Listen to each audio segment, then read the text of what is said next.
Hello दोस्तों, a very good evening to all of you and welcome back to Sleepy classes.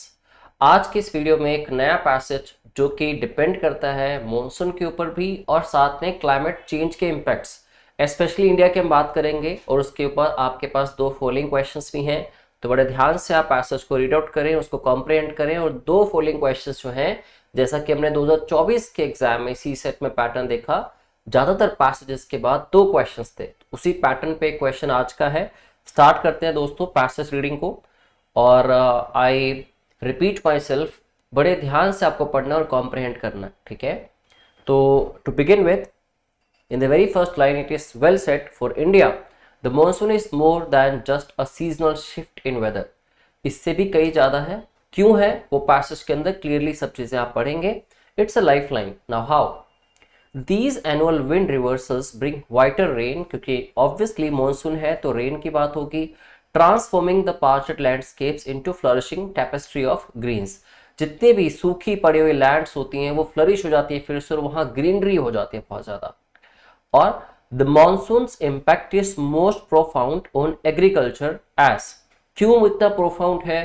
क्योंकि an estimated 60% of Indians depend on farming. As all of you know, being citizens of the country, even if you're not a citizen of the country, आपको पता है कि बहुत भारी मात्रा में Indians जो हैं, फार्मर्स जो हैं, इस चीज पे डिपेंड करते हैं। एंड अ गुड मॉनसून, और इसके अलावा साथ में कहा गया good monsoon translates into bountiful harvests which not only ensures food security. अब बहुत ज्यादा प्लेंटीफुल हार्वेस्ट होंगे, इससे दो चीजों की बात हुई। ना सिर्फ इससे फूड सिक्योरिटी एंश्योर होती है, गारंटी होती है, but also fuels the economy. इससे इकोनॉमिकली भी काफी बेनिफिट मिलता है किसी भी कंट्री को। अगर कंट्री को बेनिफिट मिल रहा है, इनकम कंट्री की बढ़ती है, तो per capita income definitely increase होती है। So the downpours also replenish rivers, फिर से उनको भर देते हैं रिवर्स को, लेक्स को, ग्राउंड वाटर रिजर्व्स को, providing drinking water and sustaining hydro power generation. बहुत ज्यादा मात्रा में पानी होगा तो हाइड्रो पावर जनरेशन भी डेफिनेटली बहुत अच्छी मात्रा में हो सकती है। आगे कहा गया additionally the monsoon greens forests and supports diverse ecosystems. तो मॉनसून से क्या होता है? ग्रीन फॉरेस्ट्स आपको देखने को मिलते हैं, एक्सपेंशन होती है और सपोर्ट करता है ये डाइवर्स इकोसिस्टम को भी। अब इसके बाद दोस्तों इससे बिल्कुल हटके कॉन्ट्रेरी बात शुरू हुई। कॉन्ट्रेरी बात क्या थी? ऑब्वियसली जब हाउएवर लिखा है, बट लिखा है, या on the other hand, on the contrary, या on the flip side of the coin, तो ऑब्वियसली हम उससे हटके थोड़ा कॉन्ट्रेरी बात शुरू करने वाले हैं यहाँ पे।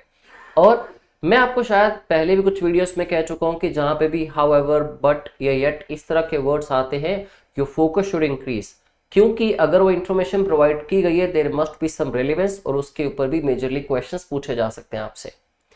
However it is a double edged sword, as unpredictable rainfall can cause floods और ड्रॉट्स। ऐसा भी हो सकता है, नुकसान भी तो हो सकता है इससे, क्योंकि अनप्रेडिक्टेबल है totally. Reeking havoc on livelihoods, बहुत भारी मात्रा में कोज कर सकता है, इंपैक्ट कर सकता है बैडली लाइवलीहुड्स को। The increasing threats of climate change make it even more worrying. अब जो इंक्रीजिंग थ्रेट्स हो रहे हैं क्लाइमेट चेंज के, जैसे कि आज भी आप देखें तो नवंबर हो चुके हैं स्टार्ट, और नवंबर की आज डेट को देखें तो आप 12 तारीख नवंबर की है और इतनी सर्दी अभी तक फील करने वाली आई ही नहीं। काफी बिजनेसेस पे भी इसका इम्पैक्ट पड़ा, जैसे कि जो विंटर क्लोथ होते हैं उनकी सेल जो अक्टूबर मिड के बाद स्टार्ट हो जाती है वो नवंबर मिड तक भी अभी तक नहीं हुई, राइट। तो ये सब कुछ क्या है? ग्लोबल वार्मिंग है, क्लाइमेट चेंज के इम्पैक्ट्स हैं, तो वरिंग है definitely. Despite the challenges, challenges के बावजूद India future remains intricately linked to the monsoon. फिर भी इंडिया का फ्यूचर कहीं ना कहीं टेंगल्ड वे में लिंक्ड रहता है मॉनसून के साथ, कि मॉनसून पे डिपेंडेंस तो फिर भी रहती है इतनी चीजें होने के बावजूद। So by investing in water management infrastructure and sustainable agricultural practices, the country can adapt to changing weather patterns and ensure the monsoon's life-giving power continues to nourish its people and land। फिर भी चीजें invest की जाती हैं ताकि लोगों को कहीं ना कहीं जितना हो सके इससे बेनिफिट मिले। और दोस्तों सबसे पहला क्वेश्चन जो आपसे इसके ऊपर पूछा गया इस पैसेज के अंदर, ये था जब मैंने कहा था आपको कि हाउएवर के बाद आपका फोकस बढ़ना चाहिए। कई बार कहीं से रेलेवेंट क्वेश्चन निकल के आता है, your focus should increase when however, but और yet is given when the contrary discussion starts. So on the basis of the passage above, which of these can be the most likely consequence of a bad monsoon? अब देखो दोस्तों, bad monsoon का मतलब क्या है कि बारिश का ना होना या बारिश का अच्छा ना होना, क्योंकि मॉनसून का मतलब कि रेनफॉल। अब बैड रेनफॉल का मतलब क्या है कि बारिश का बहुत कम होना। तो क्या एक बहुत बड़ी कॉन्सिक्वेंस, एक नेगेटिव इंपैक्ट हो सकता है बैड मॉनसून का, अगर पैसेज के थ्रू भी देखें तो increased tourism in coastal regions due to pleasant weather.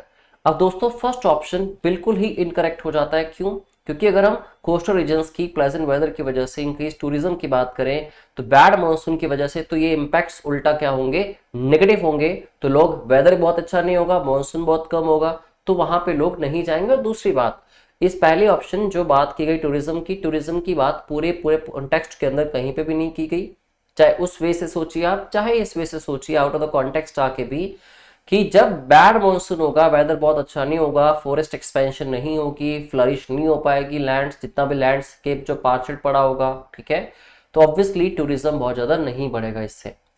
Option b, rise in food prices due to potential crop shortages. ये इम्पैक्ट बहुत बड़ा हो सकता है, क्योंकि पीछे पैसेज के अंदर क्लियरली कहा गया किस तरह क्रॉप्स के लिए, किस तरह फॉरेस्ट के लिए, फार्मर्स के लिए कितना ज्यादा इंपॉर्टेंट है मॉनसून, एक अच्छा मॉनसून, ठीक है, क्योंकि तभी उनको बेनिफिट मिलेगा और कंट्री की भी इकोनॉमिकल बेनिफिट की बात हुई पैसेज के अंदर। तो अगर मान लीजिए बैड मॉनसून होगा तो जो फसलों को जितना पानी चाहिए, जितनी फ्लरिश उनको करना चाह रहे थे फार्मर्स, ठीक है, मॉनसून पे डिपेंडेंसी दिखाते हुए, अगर बैड मॉनसून होगा तो डेफिनेटली क्रॉप शॉर्टेज होगी। क्रॉप शॉर्टेज होगी बट डिमांड तो उतनी रहेगी जितनी पॉपुलेशन है, और अगर सप्लाई कम होगी, डिमांड ज्यादा होगी, तो डेफिनेटली प्राइसेस बढ़ेंगे। तो a rise in food prices due to potential crop shortages, it can be considered, right. फिर भी बाकी दो ऑप्शंस को आप पढ़िए, शायद इससे ज्यादा रेलिवेंट आपको ऑप्शन कोई देखने को मिले। A rise in hydroelectric power generation due to overflowing rivers. दोस्तों ओवरफ्लोइंग रिवर्स के लिए तो भारी मात्रा में मानसून का होना इंपॉर्टेंट है ना, इवन ज्यादा रेनफॉल का होना इंपॉर्टेंट है, जबकि ये बात कर रहा है बैड मानसून की, ठीक है। बैड मानसून की कॉन्सिक्वेंस जबकि ओवरफ्लोइंग रिवर्स तो तभी होंगी, ठीक है, जब पानी एक्सेसिव क्वांटिटी के अंदर होगा, और वो तो बहुत अच्छे रेनफॉल से हो सकता है। तो ऑप्शन सी तो डेफिनेटली गलत है। A significant increase in forest cover, ये बात पीछे भी कर रहा था मैं, अगर मॉनसून अच्छा होगा तो फॉरेस्ट एक्सपेंशन होगी, ठीक है, वो सिग्निफिकेंस तभी देखने को मिलेगी। ये तो बैड मॉनसून की बात कर रहे हैं। और फॉरेस्ट को भी किस तरह से बेनिफिट मिलता है, बाउंटीफुल फॉरेस्ट वर्ड यूज किया गया था, वो मॉनसून की वजह से मिलता है, राइट। और जबकि यहां हम बात करें बैड मॉनसून से क्या इंपैक्ट्स होंगे, तो ये ऑप्शन बी गलत हो गया। The only considerable option is option b, right, क्योंकि बहुत बड़ा इंपैक्ट है मॉनसून का, फार्मर्स डिपेंड करते हैं एग्रीकल्चर के ऊपर, और मॉनसून से ही काफी फ्लरिश होती है हमारी जितनी भी खेती है, जितनी भी क्रॉप्स हैं, ठीक है। अगर मॉनसून अच्छा नहीं हुआ तो डेफिनेटली इस चीज में प्रॉब्लम आएगी। तो ऑप्शन बी इसका करेक्ट आंसर है। आप भी बताइएगा मुझे कमेंट बॉक्स में कि आपका आंसर करेक्ट था या नहीं था। उससे पहले खत्म करने से पहले वीडियो को एक और क्वेश्चन देख लेते हैं जो इस पैसेज के साथ था। Which one out of these is the principal theme of this passage. Majorly passage के अंदर ऑथर क्या कहना चाह रहा था, थीम क्या है पैसेज का, क्या उसका मेन मोटिव था इस पैसेज को लिखने का, और किस चीज पे ज्यादा फोकस उनका इंक्लाइंड था ऑथर का, ठीक है, कहां पे ज्यादा फोकस उसका मेजरली था। The monsoon is a pleasant seasonal change for India, लेकिन उसके तो नेगेटिव इंपैक्ट्स भी दिखाए गए, ठीक है। और उन्होंने कहा था, इस पे लिखा गया monsoon is a pleasant seasonal change for India, जबकि आप पैसेज की फर्स्ट लाइनें देखें, for India the monsoon is more than just a seasonal shift in weather, it's a lifeline, क्योंकि उसके ऊपर बहुत सारी चीजें डिपेंड करती हैं। तो ये तो थीम नहीं था, इसलिए फर्स्ट ऑप्शन आपका हो जाता है eliminate. Option B, India has unpredictable weather patterns across the year, definitely it can be correct, but ये थीम नहीं था पैसेज का, क्योंकि मॉनसून के मेन इंपैक्ट्स को दिखाते हुए, मॉनसून के बेनिफिट्स को दिखाते हुए, मॉनसून के कितने ज्यादा बेनिफिट हर जगह से हो सकते हैं, चाहे वो क्रॉप्स हैं, चाहे फॉरेस्ट हैं, चाहे फार्मर्स पे इंपैक्ट पड़ता है, चाहे इकोनॉमिकली इसका बेनिफिट होता है, इन चीजों पे ज्यादा फोकस था, ठीक है।